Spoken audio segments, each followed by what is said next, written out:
Hi y'all, thanks for joining me. I'm sorry I missed you yesterday. I was working from home and I didn't feel like putting makeup on, so I opted out of live streaming the trial. Also, it's been pretty boring if you ask me. The prosecution is terrible, and listening to and watching her is like listening to chalkboard, nails on a chalkboard. Is awful. So I decided to skip yesterday. Today, also, I figured I'd just come and recap for you and give you the highlights.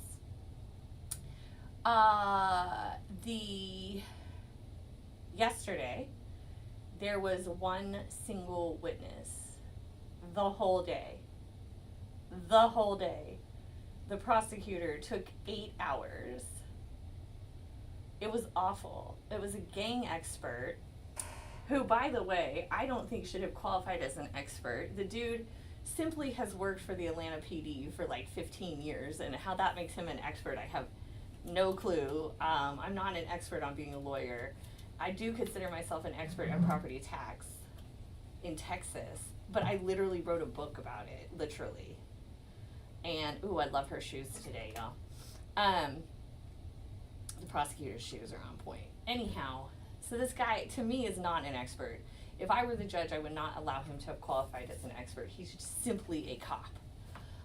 But yesterday, he spent time testifying about these hybrid gangs, which I don't even believe is a thing.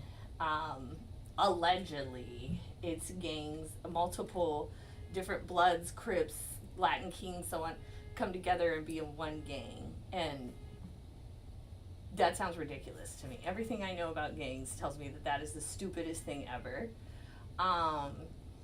He was talking about, at one point he was talking about the YSL tattoos.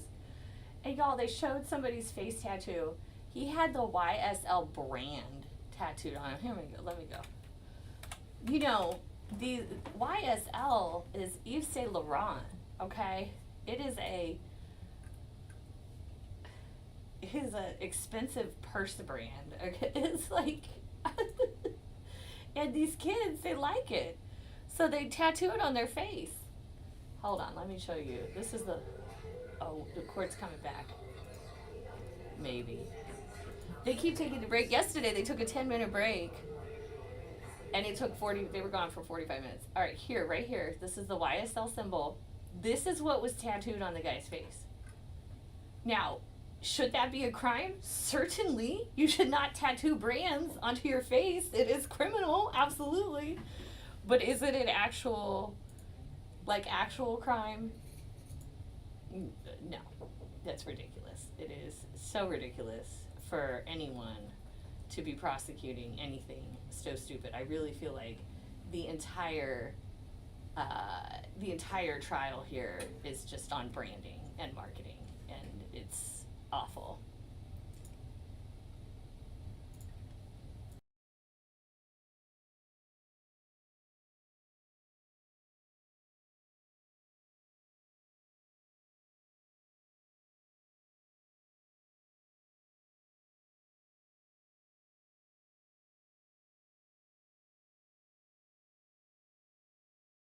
Oh, sorry, that's video footage of us waiting.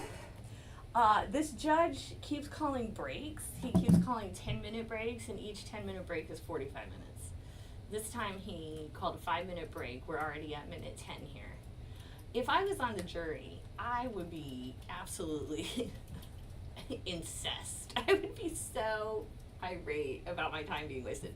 Oh, yes, I forgot to tell you that somehow yesterday, Law and Crime, who we have been watching the streaming on, showed some of the jurors on the stream. And of course, the internet sleuths that are out there, I mean, internet sleuths are good.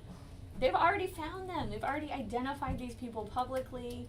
They posted a screenshot on Twitter. Okay, I'm not doing that here, folks. You are not going to see anything with those jurors' images or anything, because that is so disrespectful, in my opinion, to the system, to everything.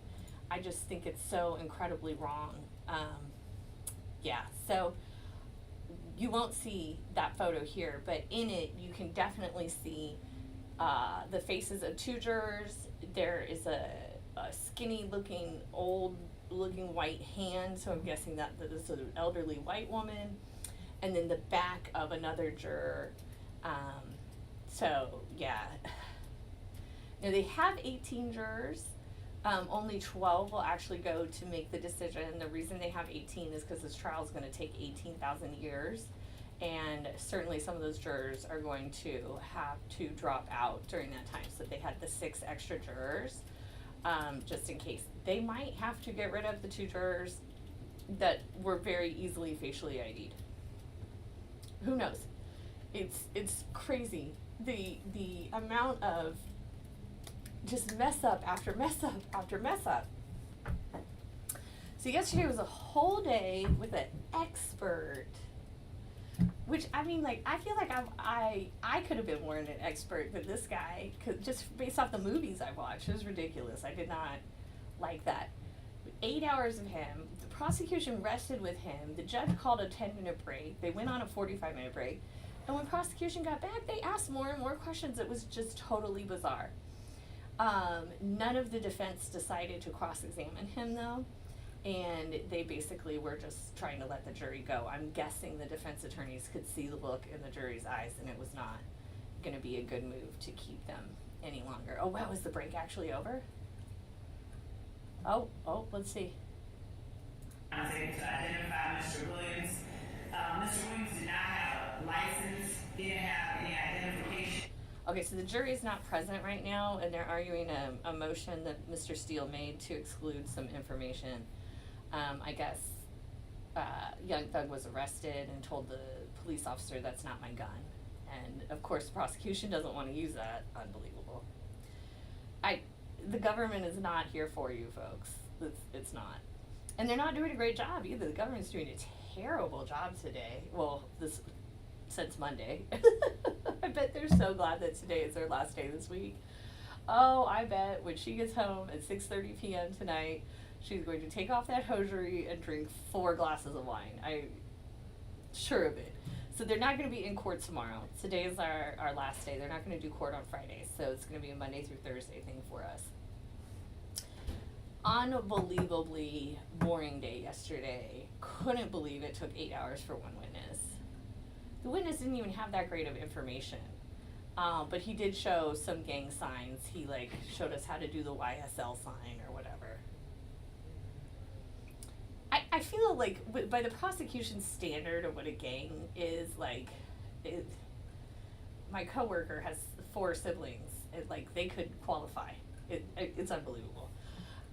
Okay, so, also, prosecutor wore a red jacket, which I thought was a real,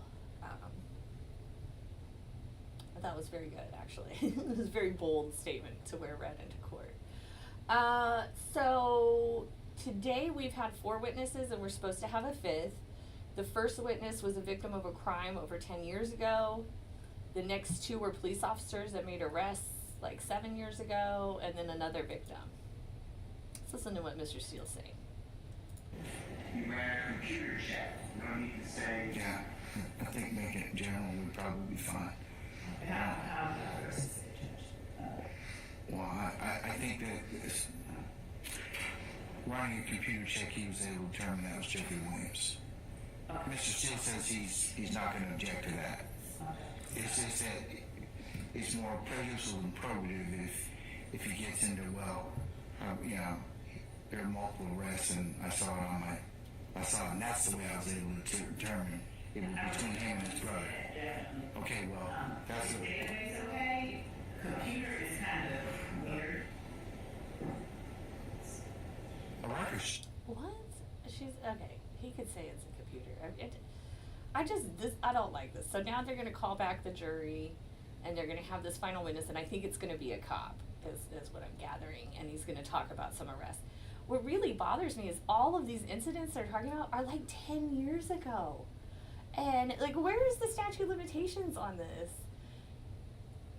Maybe in 2013, when Young Thug wasn't really a famous rapper, he kind of was a gangster-ish but like, where's the recent activity?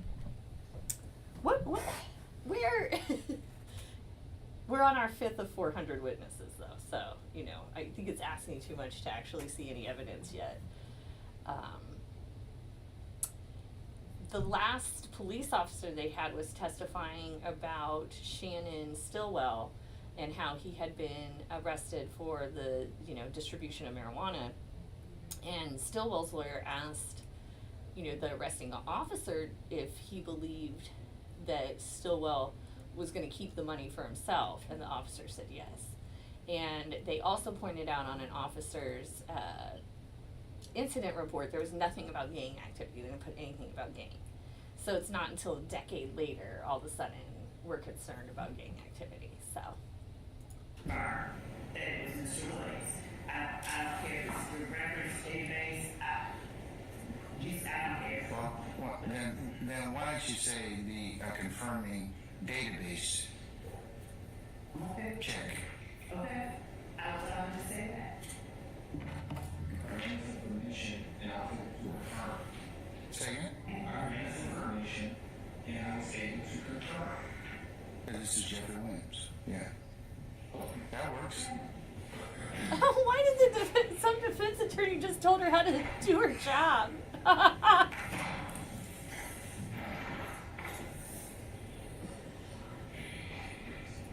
This government. This is our government, y'all. These are the people who have your lives in their hands. I just can't. Just the whole thing just has makes me. It makes me laugh. She does an awful job. If I was in court against her, she would really irritate me. Yeah. It is 5 p.m. there on their last day of trial for this week. Nothing's gotten done. Jurors, please, sorry. It's ridiculous. Alright, well, I just wanted to hop on and give you guys a real quick recap on what's happened the last 2 days. I won't be here tomorrow. It's Friday. They're not doing it on Fridays, so I'm not gonna come bless you with my presence. I do highly recommend you go back and listen to the first opening statement by the bald guy on Monday, because he did an excellent, phenomenal job, and I think he is an excellent advocate. I really think you could learn a lot from him. So, thank you for joining me today. Thank you for coming for your updates, and I will see you again on Monday.